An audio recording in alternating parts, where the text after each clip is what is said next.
Fui humilhado pelo professor na faculdade, que disse que minha tese era lixo. Meu nome é Leonardo, e há uma década, eu era apenas mais um rosto na multidão de estudantes de História da Arte na conceituada, e um tanto bolorenta em suas tradições, Universidade Federal de Ouro Preto. Ou, pelo menos, era assim que meu orientador, o temido professor Dr. Aníbal Alencar, parecia me enxergar, um grão de poeira insignificante em sua vasta galáxia de conhecimento estabelecido. O que nos colocou em rota de colisão não foi minha suposta insignificância, mas sim a tese que eu ousara propor, um trabalho que, para mim, era a culminação de anos de paixão e pesquisa, mas que, para ele, se revelaria nada mais do que lixo. Desde que entrei na faculdade, fui fisgado por um tema que a maioria dos meus colegas e até mesmo alguns professores consideravam marginal, quase um folclore acadêmico: a influência da iconografia alquímica renascentista nas primeiras manifestações do barroco mineiro colonial. Enquanto todos se debruçavam sobre os cânones, os grandes mestres europeus e suas influências diretas, eu passava horas na biblioteca empoeirada da faculdade, garimpando referências em grimórios esquecidos, analisando detalhes quase invisíveis em talhas de igrejas seculares e em pinturas de altares que pareciam esconder segredos em suas volutas douradas. Eu via conexões que ninguém mais parecia notar, um diálogo silencioso entre os símbolos herméticos da velha Europa e a explosão de formas e cores do nosso barroco. Quando chegou a hora de definir o tema da minha tese de conclusão de curso, não tive dúvidas. Apresentei meu projeto ao professor Alencar, o medalhão do departamento, uma figura imponente com suas barbas grisalhas à la Victor Hugo e um olhar que parecia capaz de dissecar sua alma com um simples arquear de sobrancelhas. Ele era a maior autoridade em barroco mineiro no país, autor de inúmeros livros que eram considerados a Bíblia da área. E, infelizmente para mim, era também um tradicionalista ferrenho, avesso a qualquer interpretação que desviasse um milímetro da ortodoxia acadêmica que ele mesmo ajudara a construir. Alquimia e barroco, Leonardo, ele disse, folheando meu pré-projeto com um ar de enfado, como se estivesse manuseando um panfleto de propaganda barata. Que ideia! Pitoresca! Quase exótica! Não acha que está querendo reinventar a roda, ou pior, colocar rodas quadradas num carro que já anda muito bem? Tentei argumentar, mostrar as evidências que eu já havia coletado, os paralelos iconográficos, as referências textuais. Ele me ouviu com uma paciência condescendente, tamborilando os dedos sobre a mesa de jacarandá maciço de seu gabinete, um santuário de livros raros e bustos de pensadores mortos que pareciam me julgar em silêncio. Olha, rapaz, ele disse, ao final da minha explanação apaixonada. Aconselho-o a focar em algo mais palpável. Aleijadinho, mestre Ataíde, as influências portuguesas diretas. São temas seguros, com vasta bibliografia, onde você não corre o risco de divagar. Divagar. Para ele, minha pesquisa era uma divagação. Mas para mim, era uma revelação. Mesmo assim, engoli em seco e, com a teimosia dos idealistas, insisti. Ele, a contragosto e talvez por não ter outro orientando disponível naquele semestre, ou por uma curiosidade mórbida de ver onde minha heresia iria dar, aceitou me orientar. Ou melhor, aceitou assinar os papéis. Porque orientação, de fato, eu tive muito pouca. Nossos encontros eram raros, monossilábicos. Eu apresentava meus avanços, ele ouvia com ar distraído, fazia alguma crítica pontual sobre uma nota de rodapé fora do padrão ABNT e me dispensava com "continue pesquisando, Leonardo, continue pesquisando, e tente não se perder nessas suas fantasias". Passei os 2 anos seguintes mergulhado de cabeça na minha tese. Foram horas e horas em bibliotecas, arquivos diocesanos, viajando para cidades históricas do interior de Minas, fotografando detalhes de altares, entrevistando historiadores locais, cruzando referências com tratados de alquimia que consegui em edições raras através de sebos e contatos com colecionadores. Descobri símbolos herméticos escondidos em volutas de ouro, referências a Hermes Trismegisto em sermões de padres do século XVIII, uma linguagem secreta que parecia permear a arte sacra mineira de uma forma que ninguém antes havia se aprofundado. Eu estava exausto, muitas vezes frustrado com a escassez de fontes diretas, mas cada pequena descoberta era como encontrar uma pepita de ouro, e me dava mais gás para continuar. Finalmente, o dia da entrega chegou. O calhamaço de quase 300 páginas, resultado de noites em claro e de uma paixão que beirava a obsessão, estava ali, encadernado, pronto para ser julgado. Entreguei uma cópia ao professor Alencar com as mãos trêmulas, uma mistura de orgulho pelo trabalho realizado e um pavor imenso da sua avaliação. Ele pegou o volume com a ponta dos dedos, como se fosse um objeto contaminado, e disse apenas: "Deixa aí. Terei uma resposta em algumas semanas". As semanas que se seguiram foram de pura agonia. A defesa da tese se aproximava, e eu não tinha nenhum feedback do meu orientador. Tentei marcar reuniões, ele sempre desmarcava na última hora. Comecei a temer o pior. Meus colegas, cujos orientadores já haviam lido e aprovado suas teses, a maioria sobre temas seguros e palpáveis, como Alencar havia sugerido, já estavam ensaiando suas apresentações. Eu me sentia um pária, um barco à deriva. Até que, numa tarde fria de junho, a secretária do departamento me ligou. "Leonardo, o professor Alencar está te esperando na sala dele. Agora". Meu coração gelou. Peguei minhas anotações, meu exemplar da tese, e fui para o gabinete dele como um condenado caminha para o cadafalso. Ele estava sentado atrás de sua mesa imponente, o meu calhamaço sobre ela, aberto numa página qualquer, mas com o ar de quem não havia folheado com real interesse. Ao lado, uma caneta vermelha e um cinzeiro transbordando de pontas de cigarro. Sim, ele ainda fumava em seu gabinete, um privilégio que só os medalhões daquela universidade pareciam ter. Sente-se, Leonardo, ele disse, a voz mais gélida que o vento que soprava lá fora. Sentei-me na cadeira desconfortável que parecia reservada aos réus. Ele pegou minha tese, folheou algumas páginas com desprezo quase palpável, então a jogou sobre a mesa, como se fosse um peso morto. Li, isso aqui, ele disse, a palavra tese parecendo engasgar em sua garganta. E, para ser franco, Leonardo, estou profundamente decepcionado. Não, decepcionado não é a palavra. Estou consternado. Engoli em seco, sentindo o sangue fugir do meu rosto. O senhor não gostou, consegui balbuciar. Ele soltou uma risada curta, sem humor, que me feriu mais do que qualquer grito faria. Gostar, Leonardo. Isso aqui não é uma questão de gostar ou não gostar. Isso aqui, ele bateu com a mão espalmada sobre a minha tese, é um amontoado de suposições infantis, de interpretações forçadas, de lixo pseudo-intelectual. Lixo. A palavra ecoou na sala, ricocheteando nas paredes forradas de livros que testemunhavam sua suposta sabedoria. Professor, eu tentei argumentar, defender meu trabalho, minhas horas de pesquisa. Não, Leonardo, não tente se justificar. Ele me cortou, a voz agora subindo de tom, a máscara de frieza começando a rachar para revelar a fúria por baixo. Sua metodologia é pífia. Suas fontes são duvidosas, quando não irrelevantes. Você confunde simbolismo com teoria da conspiração. Acha mesmo que homens santos, padres jesuítas, iriam se conspurcar com essas artes diabólicas da alquimia? Isso é um insulto à história, à inteligência, ao bom senso. Ele se levantou, começou a andar de um lado para o outro na sala, como um animal enjaulado. Eu te avisei, Leonardo. Avisei para você focar em temas sérios. Mas você, com sua teimosia juvenil, com essa sua arrogância de quem acha que descobriu a pólvora, insistiu nessa aberração. E o resultado é este aqui, uma tese medíocre, sem pé nem cabeça, que não tem o menor futuro acadêmico. Nenhuma banca séria aprovaria isso. Nenhum periódico decente publicaria uma linha sequer. Medíocre. Sem futuro. Lixo. Cada palavra era um golpe, esmagando meu orgulho, minha paixão, minha autoconfiança. Senti as lágrimas ameaçarem vir, mas as engoli com um esforço sobre-humano. Não daria a ele esse gostinho. Francamente, Leonardo, ele parou na minha frente, olhando-me de cima, com todo o peso da sua autoridade e do seu desprezo. Eu esperava mais de você. Esperava que, no mínimo, tivesse a decência de seguir as orientações do seu mestre. Mas você preferiu seguir suas intuições. E o resultado é este desastre. Sinto muito, mas eu não posso, em sã consciência, aprovar este insulto à pesquisa acadêmica. Ele pegou a caneta vermelha e, com um gesto teatral, riscou a primeira página da minha tese com um X enorme, brutal. Refaça. Do zero. Escolha um tema decente. Ou desista da carreira acadêmica. Porque com isto aqui, ele empurrou a tese na minha direção, fazendo-a cair no meu colo. Você não vai a lugar nenhum. Saí da sala do professor Alencar sentindo-me como se tivesse sido atropelado por um caminhão. O mundo lá fora, antes cheio de cores e possibilidades, agora me parecia cinzento, hostil. Minha tese, meu magnum opus, reduzida a lixo. Meu sonho de seguir a carreira acadêmica, de me tornar um pesquisador, um professor, feito em pedaços. Passei os dias seguintes num torpor de desespero e humilhação. Cogitei largar tudo, queimar a tese, procurar um emprego qualquer e esquecer que um dia sonhei em desvendar os segredos do universo e da arte. Contei a alguns colegas o ocorrido. Alguns me olharam com pena.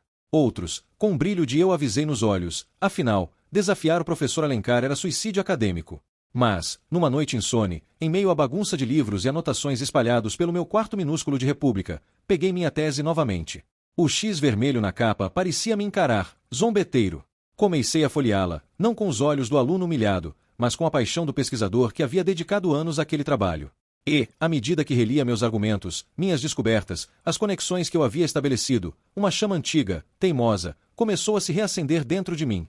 Aquilo não era lixo. Podia ter falhas, podia precisar de ajustes, mas havia ali uma intuição original, uma pesquisa sólida, uma perspectiva nova sobre um tema consagrado. O professor Alencar, em sua arrogância e em sua defesa cega da tradição, não quis, ou não pôde, enxergar. Ele pode chamar de lixo, pensei, fechando a tese com um baque surdo sobre a escrivaninha. Ele pode tentar enterrar minhas ideias com seu prestígio e sua caneta vermelha. Mas ele não vai me silenciar. Naquela noite, tomei uma decisão. Se a universidade, personificada na figura do professor Alencar, não queria meu trabalho, eu o levaria para o mundo de outra forma. Comecei a pesquisar sobre publicação independente, sobre editoras pequenas que apostavam em autores desconhecidos e em temas fora da curva. Sabia que seria uma batalha árdua, solitária, e que talvez comprometesse minhas chances de me formar, já que, sem a aprovação do orientador, minha tese não seria aceita. Mas a ideia de engavetar aqueles anos de pesquisa, de me curvar à tirania intelectual de um acadêmico vaidoso, era insuportável. Meu lixo, eu decidi, veria a luz do dia. De um jeito ou de outro. E o professor Alencar, ele ainda ouviria falar de mim. E da minha tese medíocre e sem futuro. Mal sabia ele que aquele era apenas o começo da nossa história. E que o futuro, por mais que ele tentasse negá-lo, me reservava algumas surpresas irônicas. A decisão de publicar minha tese por conta própria, após o professor Alencar tê-la carimbado como lixo e sem futuro, não foi um ato de rebeldia impensada, mas uma declaração de guerra silenciosa contra um sistema acadêmico engessado e contra a tirania intelectual de um homem que se achava o dono da verdade. Saí daquela sala com o X vermelho dele sangrando nas páginas do meu trabalho, mas com uma convicção ainda mais ferrenha. Minhas ideias sobre a influência da alquimia no barroco mineiro não morreriam na gaveta empoeirada de um gabinete universitário. Os meses que se seguiram foram uma imersão num novo tipo de pesquisa, a do mercado editorial independente. Descobri que o caminho era árduo, solitário e dispendioso. As editoras tradicionais, especialmente as acadêmicas, sequer olhariam para um trabalho que não tivesse o aval de um medalhão como Alencar, ainda mais com um tema tão exótico. Rejeição após rejeição, portas fechadas, e-mails não respondidos. A cada obstáculo, a voz de Alencar ecoava em minha mente: você não vai a lugar nenhum. Aquilo, em vez de me abater, transformava-se em combustível. Para financiar a publicação, fiz uma verdadeira ginástica financeira. Intensifiquei os bicos que já fazia para me sustentar durante a faculdade, aulas particulares de história e redação para vestibulandos, tradução de artigos acadêmicos para colegas mais abastados, e até mesmo alguns turnos como garçom num barzinho nos fins de semana. Cada centavo economizado ia para uma poupança com um único objetivo: ver minha tese transformada em livro. Paralelamente, mergulhei na reescrita. Sabia que a linguagem acadêmica, hermética e formal, não atrairia o público leigo. Precisava transformar aquele calhamaço de pesquisa densa em algo palatável, instigante, uma narrativa que revelasse os segredos escondidos nas igrejas de Ouro Preto e Mariana de forma acessível, quase como um romance histórico com base em fatos reais.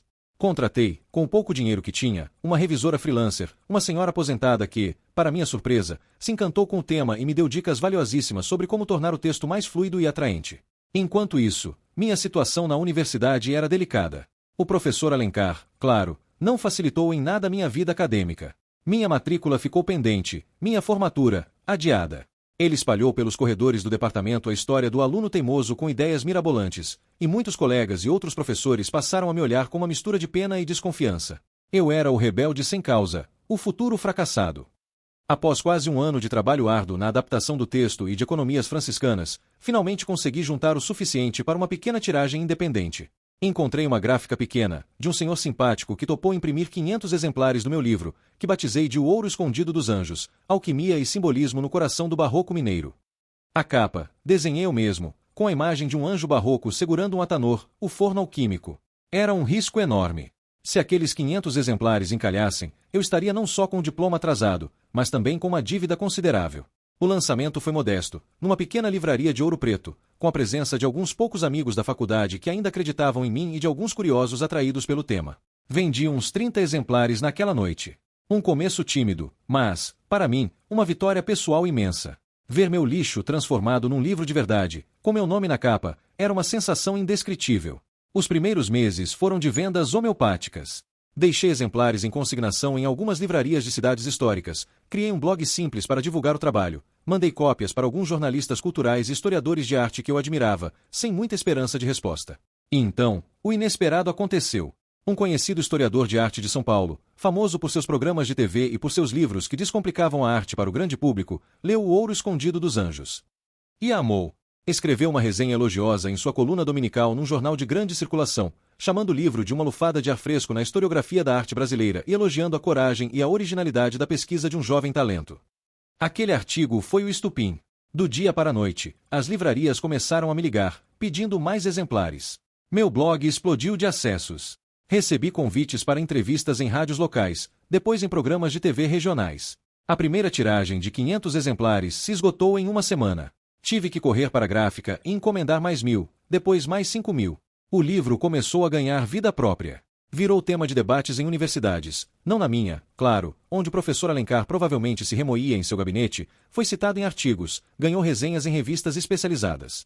E, para meu espanto absoluto, começou a aparecer nas listas dos mais vendidos, primeiro na categoria de arte e história, depois, surpreendentemente, na lista geral. Uma grande editora nacional, daquelas que antes nem sequer responderiam a um e-mail meu, me procurou com uma proposta irrecusável para uma nova edição, revisada e ampliada, com distribuição nacional e internacional. O Ouro Escondido dos Anjos, Alquimia e Simbolismo no Coração do Barroco Mineiro tornou-se um best-seller. Traduzido para o inglês, francês, espanhol. Palestras em universidades estrangeiras, convites para feiras internacionais do livro. Eu, Leonardo, o aluno medíocre e sem futuro, estava viajando o mundo, falando sobre anjos barrocos e segredos alquímicos para plateias lotadas e fascinadas. Minha vida havia se transformado de uma forma que eu jamais poderia imaginar. E o professor Aníbal Alencar soube, pelos corredores acadêmicos, que, ironicamente, agora se abriam para mim, que ele nunca tocou no assunto do meu livro. Fingia que o Ouro Escondido dos Anjos não existia. Alguns colegas mais próximos diziam que ele se referia ao meu sucesso como um lamentável exemplo de como o público leigo é facilmente seduzido por teses sensacionalistas e sem rigor científico. A inveja e a amargura dele eram palpáveis, mas eu já não me importava. Eu havia seguido meu caminho, provado meu ponto. E, mais importante, havia redescoberto a paixão pela minha pesquisa, agora validada não por um único medalhão arrogante, mas por milhares de leitores e por uma comunidade acadêmica mais ampla e aberta. Consegui, finalmente, concluir minha graduação, não mais com a tese original, mas com um trabalho mais convencional que um professor mais jovem e de mente mais aberta do departamento aceitou orientar, quase como um pedido de desculpas velado da instituição pelo que Alencar havia feito. Mas o diploma, naquela altura, era apenas uma formalidade. Meu verdadeiro doutorado havia sido a jornada de transformar meu lixo em ouro, uma ironia alquímica que o destino me reservara. Anos se passaram. 10 anos, para ser exato, desde aquela tarde humilhante no gabinete do professor Alencar. Eu me tornei um autor estabelecido, com outros livros publicados, um nome respeitado no meio acadêmico e cultural. Minha pesquisa sobre o Barroco Mineiro e suas conexões herméticas abriu novas linhas de estudo, inspirou novos pesquisadores. E eu, sempre que podia, usava minha voz para defender a ousadia intelectual, a pesquisa independente, a importância de desafiar os cânones estabelecidos. E então, numa manhã ensolarada de primavera, recebi um e-mail com o timbre da Universidade Federal de Ouro Preto. Um convite formal, assinado pelo novo chefe de Departamento de História da Arte e pelo magnífico reitor. Convidavam-me para ser o palestrante de honra no congresso comemorativo dos 50 anos do curso de História da Arte, o mesmo curso onde fui humilhado, onde meu sonho foi quase esmagado. O tema da minha palestra: Fronteiras da Pesquisa em Arte Colonial Brasileira, Novas Perspectivas e Desafios. Um sorriso irônico brincou nos meus lábios. A vida e suas deliciosas reviravoltas. Aceitei o convite no mesmo instante. E comecei a preparar minha palestra, com cuidado especial para a sessão de agradecimentos. O dia da palestra chegou. O anfiteatro principal da universidade estava lotado. Estudantes, professores, pesquisadores de todo o país. Senti um frio na barriga, uma mistura de nervosismo e uma excitação quase infantil. Subi ao púlpito, ajustei o microfone.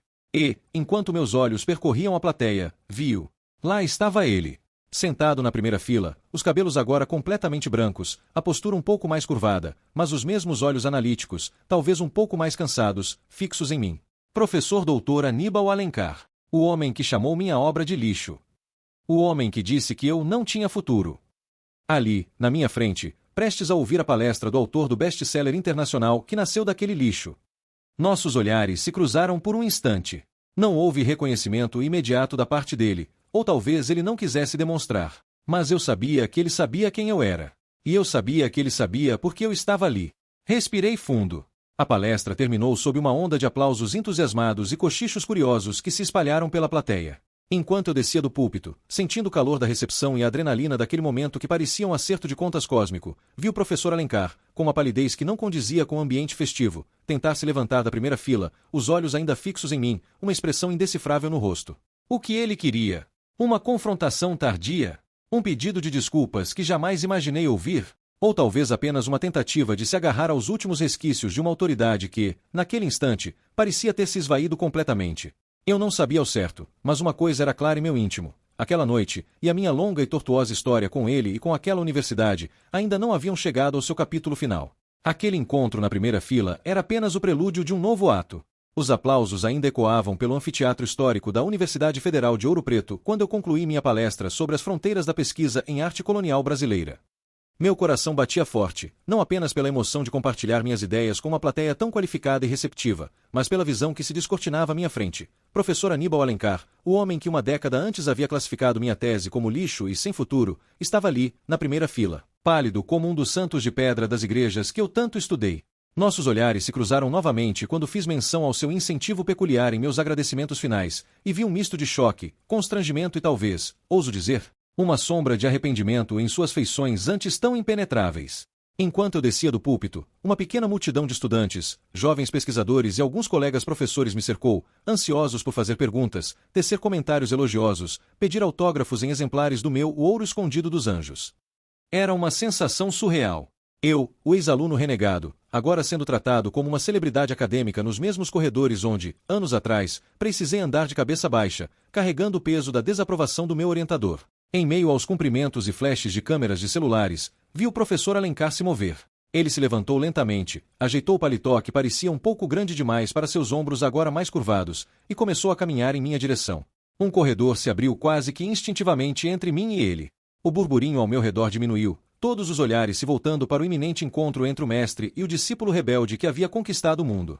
Confesso que, por um instante, senti um frio na espinha. O que ele diria? Tentaria me humilhar novamente, em público? Justificaria sua antiga avaliação?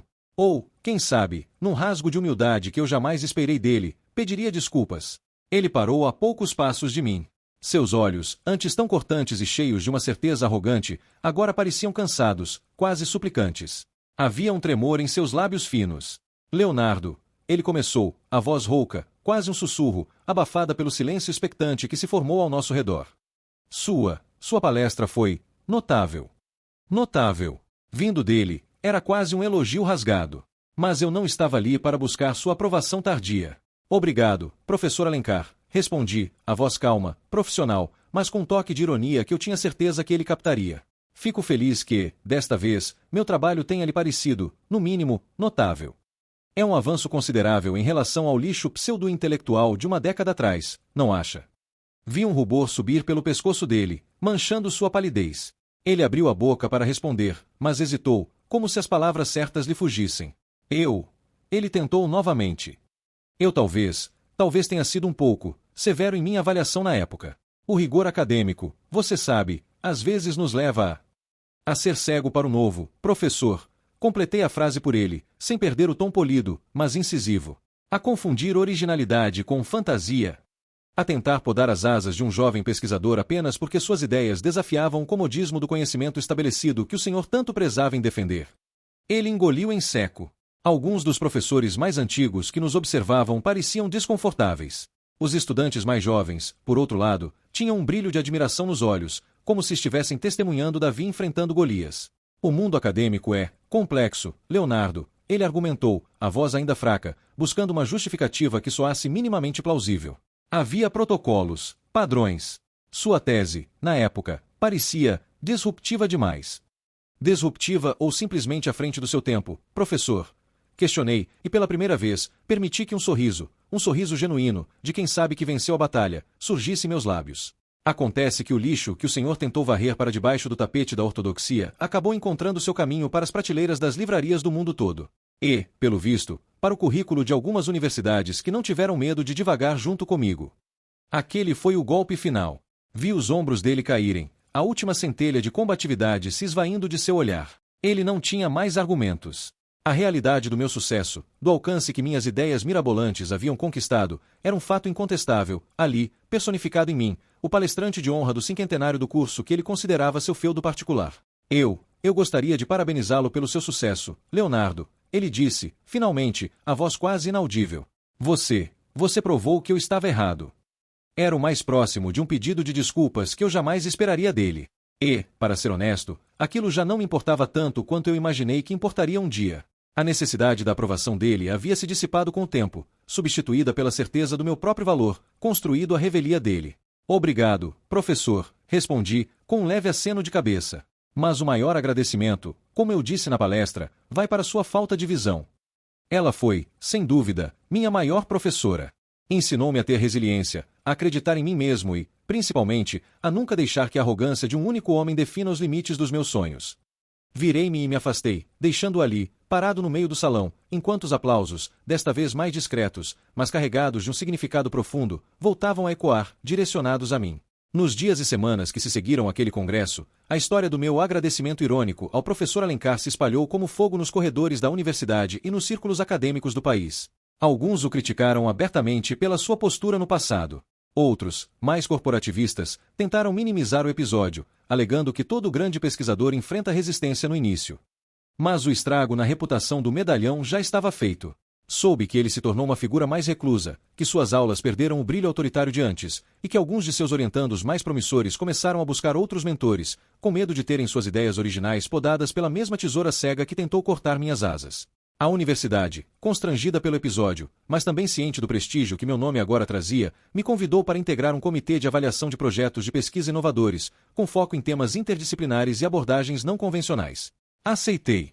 Era minha chance de ser o anti-Alencar, de incentivar jovens pesquisadores a ousarem, a desafiarem o status quo, a não terem medo de apresentar suas heresias intelectuais. Minha vida seguiu em frente.